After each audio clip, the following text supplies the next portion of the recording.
À sa sortie en 2011, l'actuelle génération de Mercedes Classe B était concurrente du Renault Scénic ou C4 Picasso en se voulant plus haut de gamme.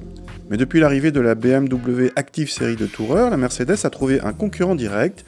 D'ailleurs, simultanément à la sortie du monospace BMW, Mercedes a légèrement restylé sa Classe B, avec quelques retouches au niveau des feux avant ou arrière, et la possibilité d'ajouter un pack AMG pour le design. Côté motorisation, peu de nouveautés, et on retrouve par exemple sur la B180 CDI le 1,5 litre d'origine Renault, ici porté à 109 chevaux.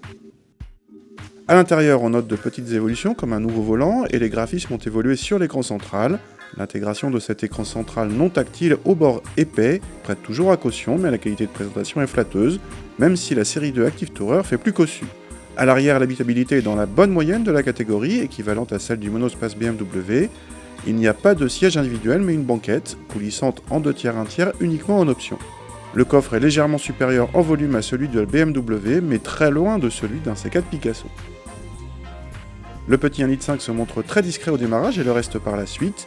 Grâce à sa souplesse, il reprend facilement à bas régime et reste toujours assez doux à l'utilisation. Cette classe B 180 CDI n'est évidemment pas un dragster, mais les performances sont suffisantes, y compris pour relancer sur autoroute. La commande de boîte se montre globalement agréable, mais la direction un peu trop assistée peut perturber sur route. Notre classe B s'est montrée confortable aussi bien en ville que sur route, quitte à manquer de dynamisme. Mais les petites routes ne lui font pas du tout peur. Si la forme évoque le monospace, la modularité optionnelle est somme toute assez moyenne met ce classe B dans la catégorie des presque monospaces, avec l'Active série de Tourer ou la Golf Sportsvan, cette dernière étant plus spacieuse et nettement moins chère.